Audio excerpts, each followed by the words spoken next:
Good evening. I'm Kate France. And I'm Tabby Tyler. Tonight we talk about teachable moments in historical shipbuilding. So grab a beverage. It's time for a night in.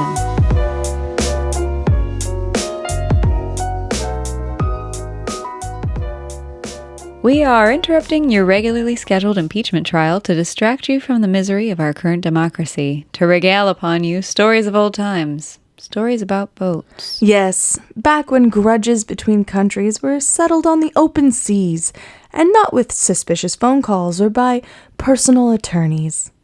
Now, the only reason we picked boats is because Tabby just got a boat. Tabby's husband got a boat. Tabby is eager to see that boat actually make it into the water.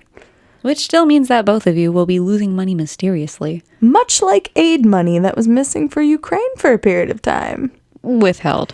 Sure felt missing to Ukraine.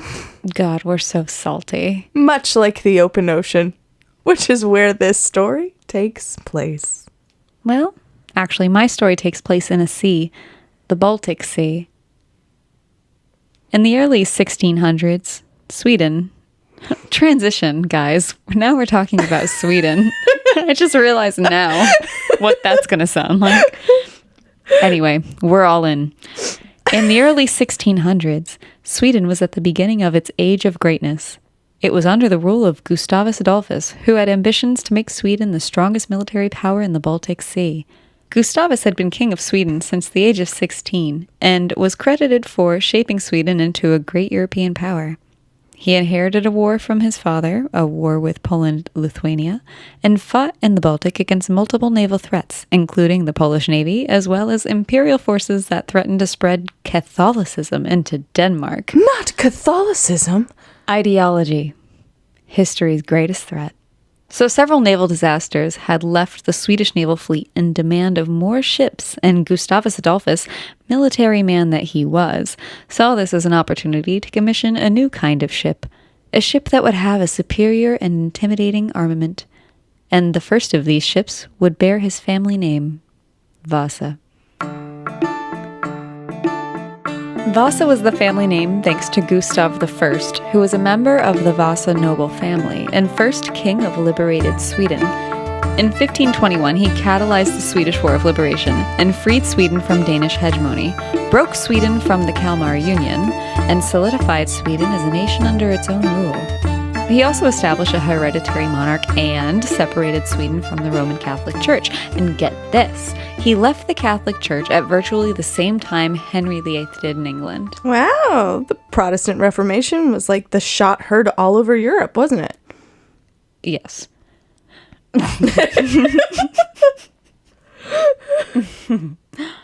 Gustav I, or Gustav Vasa, laid the groundwork necessary for Sweden to become a regional superpower, and the Vasa ship commissioned by his grandson Gustavus Adolphus in 1625 was destined to bring glory to the kingdom.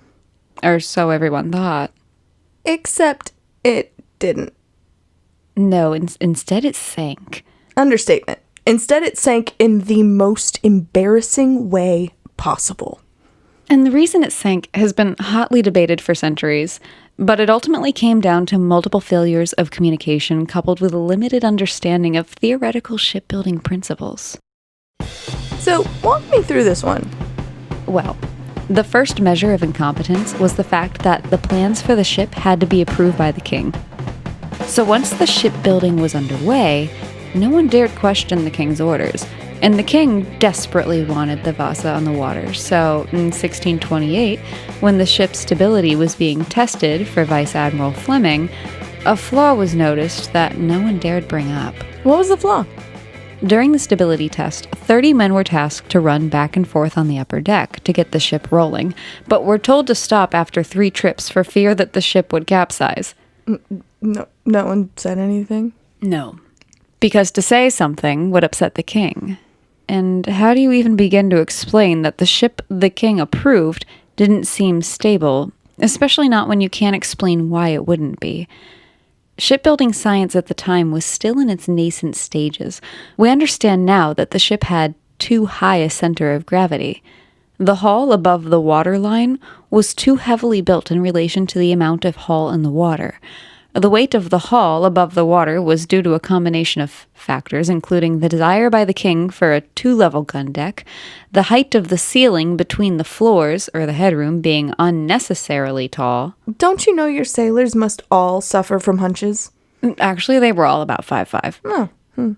And the deck beams and their supporting timbers were all over-dimensioned and too closely spaced. All of this elevated the center of gravity, and the width of the ship was not enough to overcome this issue, nor was the ballast. Another severe problem was the fact that the ship was constructed using different units of measurement. Archaeologists who excavated the ship found rulers used by the workmen who built the ship, and 2 were calibrated in Swedish feet, which had 12 inches, while another 2 were calibrated in Amsterdam feet, which had 11 inches. This caused its mass to be distributed asymmetrically, with more mass distributed to the port side. This is a mess of a ship. It's like a kid drew ship plans, and someone said, "We're going to make this." So why were there both Dutch and Swedish rulers on the ship, though? Because the shipwright at the Stockholm shipyard was Dutch-born Henrik Hybertson. Sounds like someone's about to get hanged. Well, you're right about one thing. He was blamed for the Vasa sinking, yes. But when the ship sank, Master Henrik had already died. Convenient. Actually, it was. Henrik Hybertson began construction on the ship in 1625, but fell ill, and in 1626 he handed off construction to fellow Dutch shipbuilder Henrik Jacobsen. Everyone was an Henrik. They wouldn't have a Wilhelm or Sam, no. So anyway, Henrik Jacobsen supervised the completion of the ship, and on August 10th, 1628, she began her maiden voyage. She was a fantastic ship to look at, and as she sailed along the city of Stockholm, citizens were able to gaze upon her splendor. She was painted magnificently in the style of late medieval design, and each side of the beakhead was adorned with 20 figures, all Roman emperors, meant to signify the grandeur of the Vasa family and its equality among other powerful leaders. She was 226 feet long and stood 172 feet tall. The most magnificent were the 64 guns specially fitted to make her as intimidating as she was spectacular. All of the guns were out and on display. A salute was to be fired as the ship left Stockholm. People looked on in awe, her sails propelling her forward into some approaching battle. Then a gust of wind caught her, and she heeled to the port side. The heavier side. Yes, but she righted herself again and continued to sail on. Then another gust of wind caught her sails, and she heeled over more, but this time she heeled too far and began to take on water through the open lower gun ports. The water filled in quickly and exceeded the ship's ability to right itself, and the Vasa sank in the harbor, just 390 feet from the shore. Oof, wow. And to add insult to injury, her mast was still sticking out of the water because the harbor was so shallow, so the next day they had to go cut them down. So where was the king during all of this? The king was off fighting in Poland. It actually took over 2 weeks to tell him his pride and joy sank into the harbor. But when he found out, he was spitting mad. He demanded that the guilty party be brought to justice. Crewmen and shipbuilders alike were interviewed as to why the ship sank. The crewmen were asked if they were sober, if they properly handled the sails, if the guns were secured correctly. The shipbuilders were asked why the ship was built so narrow, at which point Henrik Jacobsen responded that he built the ship according to the plans that Henrik Hybertson had given to him, the same plans that were approved by the king. During the inquest, it also came out that the stability demonstration had failed. At this point, it was very clear that the only failure here was that of bureaucracy, and no one was found guilty, and the blame was very conveniently placed on Henrik Hybertson, who was already dead. Wow, very convenient. Yes. The Vasa has since been salvaged and is on display in Stockholm at the Vasa Museum, and I must say, 10 out of 10 would go again. Well, your story is in stark contrast to mine, and the ship I'm going to talk about had about the same firepower as the Vasa, but did not sink and is still afloat today. I totally forgot that war vessels are your thing. Oh, yes. I was around 11 years old when I started reading the Horatio Hornblower novels. The novels take place during the Napoleonic Wars, and I became completely infatuated with the Age of Sail and fascinated by the British Navy because they were absolutely legendary during this time period. No one could rival the British on the ocean. And I have to admit, I was super jealous that our ships of the day weren't quite as mythical as theirs. That is, until I discovered the USS Constitution. Absolutely the most legendary of American vessels, and one of the loves of my life. Husband and child, cats, supernatural, and the USS Constitution. Got it. Yep. The USS Constitution is the oldest serving naval vessel in the world. Built in 1797 and berthed in the Boston Harbor, she was a feat of incredible engineering and foresight. So like I said, the British owned the seas, right? Right. Well, the French, Spanish, Dutch, and Portuguese weren't exactly complete slouches at the time either. Not to mention American merchants were being attacked by Barbary pirates left and right. So, the designer of the ship, Joshua Humphrey, came up with an idea. He knew the U.S. could neither afford the materials nor the manpower to build a fleet of ships that could stand up to the navies of Europe. So he designed the Constitution to be deep, long on keel, narrow, and mounted with 44 guns. But during wartime, she often carried more than 50 guns at a time. 60 acres of trees were used to build her. The design made the hull incredibly strong, so that ultimately in any standoff it might be outnumbered, but was still strong as hell and armed to the teeth, which gave it a fighting chance. Strong as hell. Armed to the teeth. America. Absolutely. But it isn't until the War of 1812 that we find out just how tough this American girl is. The War of 1812 was a war between the United States and Great Britain, and it was the result of Britain using its dominion over the seas to enforce a blockade against French trade with neutral parties through aggressive naval battles. They were also forcing American sailors into British service because they didn't want to waste their sailors on what was a minor part of the Napoleonic War. In addition, they were also participating in arming indigenous Americans against American pioneers on the frontier. The culmination of these transgressions led to Congress entering the War of 1812. Just after the declaration of war was signed, under the command of Isaac Hull, the Constitution was attempting to join a squadron of American ships, and they thought they'd found them off the coast of New Jersey. But by the next day, they were able to determine that the ships were actually a British squadron of 5 ships of the line. Well, those are terrible odds. Oh yeah, and it gets worse. At this point, within pursuit distance of a squadron of British frigates, the Constitution becomes becalmed. Becalmed meaning that there is no wind. And being that this is the age of sail, that means no running from the aforementioned 5 frigates? Exactly. So Captain Hull does something really smart. He kedges the ship away from the British by using the longboats to tow the ship and then the kedge anchor to turn. Very Pirates of the Caribbean. Oh, yes. They did that over and over again for 57 hours. The British saw what was happening and pursued the Constitution using similar methods. Talk about the French connection. What a bizarre chase scene. It's more like Speed 2, actually. Really, really slow and on a boat. This was an arduous affair, because remember all those guns and that incredibly thick hull? That made the Constitution heavy, and they eventually had to toss 2,300 gallons of fresh drinking water overboard in an attempt to make themselves faster. The British got close enough to fire at them, but never close enough to hit, and eventually our girl escapes and gets back to Boston to resupply and take repairs. A couple days later, though, Hull commands our girl back out to sea, where she captures 3 British merchant vessels, until Hull hears about a British frigate down south and goes after it. The spotted frigate is the HMS Guerriere, a 38-gun ship of the line originally built by the French but captured and recommissioned by the British.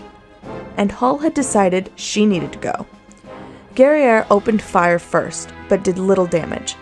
After a few exchanges of cannon fire between the ships that achieved nothing, Captain Hull has the Constitution turned for a broadside, or a nearly simultaneous firing of all the guns from one side of a ship. Then another broadside, then another, until the Guerriere loses its mizzenmast. The loss of the mizzenmast is devastating to the Guerriere, and with minimal remaining maneuvering ability, she collides with the Constitution, getting tangled in her rigging. The sea is rough, and boarding parties are trying to get to each other's vessels, while the Constitution continues firing broadsides, even while connected to the other ship and rotating counterclockwise in surging waves. When the two ships finally pull apart, the force of the Guerriere's bowsprit being removed from the Constitution's rigging sends shockwaves through the Guerriere, collapsing her masts.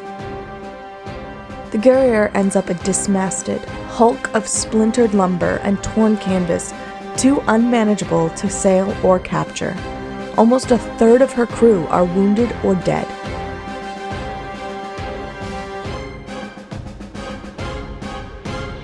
Wow.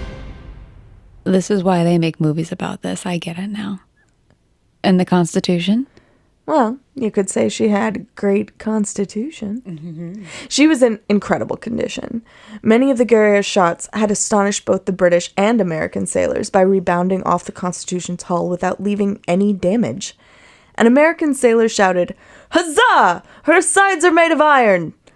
And the Constitution got the nickname Old Ironsides, which she's known as to this day. Because once again, she's still around. Yes. In 1835, she was appraised to see if she would be worth a refit. At the time, ships were only expected to last 10 to 15 years, and the Constitution was already 38, so she needed to get some work done. A hull lift, as it were.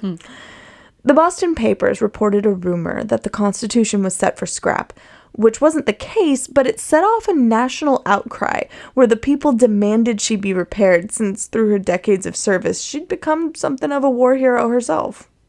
Isn't this when the Jackson's head debacle happened? Yeah, okay. So the shipyard, in honor of her new youthful look, commissions a new figurehead of President Jackson to be put under her bowsprit, which was incredibly controversial because as a conservative Democrat, back then they were what we now know as Republicans, he was super unpopular in Boston.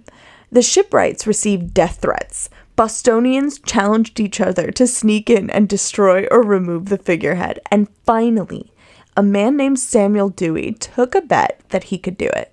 He rowed out to the Constitution under the cover of a thunderstorm and sawed off Jackson's head, which was then passed around to all the pubs and taverns of Boston until Dewey personally returned it to Secretary of the Navy Mahlon Dickerson, who kept it on his library shelf for many years. As someone married into a Bostonian family, does this surprise you at all? Not in the slightest. This ship, though, really is considered a national treasure. Oh, absolutely.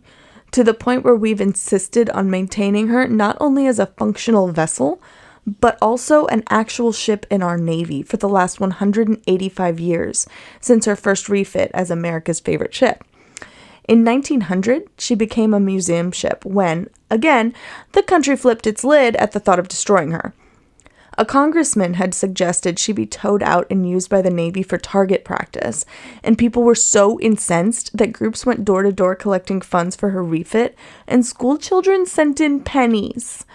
She was then used as a training vessel for sailors and as a museum open to the public. So does she still sail? Yep. In 1991, Commander David Cashman had suggested to the Department of the Navy that the Constitution should sail to celebrate her 200th anniversary in 1997, rather than being towed for her voyage, which was pretty extraordinary since she hadn't gone farther than the harbor for 100 years. It ultimately cost $12 million and the use of sophisticated imaging technologies to repair internal rot damage without integrating modern tech into the ship. But finally, she did in fact sail, and does so now once a year. That first sail must have been something. Right? Commander Mike Beck trained the crew for months using an 1819 sailing manual and was the first naval commander to use the order set sail, literally, in almost 100 years since the Independence and the Santee were cut from service. I can't imagine what that crew must have felt. It must have been just the time of their lives as historians and sailors.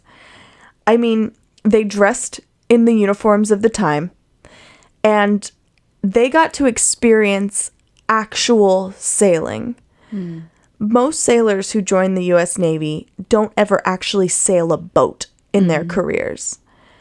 It must have been just momentous to feel the wind in your hair and be on a ship that is such a testament to American engineering and also America's desire for history and legend. The fact that we've preserved this vessel so diligently for its 235 years of its existence is just so American. And you can still see and explore old Ironsides and really experience this incredible piece of functionally preserved history in the Charleston Navy Yard in Boston. I almost feel like you're selling me tickets right now. I am so submitting for the lottery to be on the ship when they set sail this year, because that is up for lottery every year. Well, I think we should go see her. I think so. She's a beaut. She's a beaut. With her hull lift and everything. We hope you enjoyed our brief distraction. And to everyone out there but Mitch McConnell. Oh, and that one lawyer from the O.J. Simpson trial. Have a great night. Bye. Bye.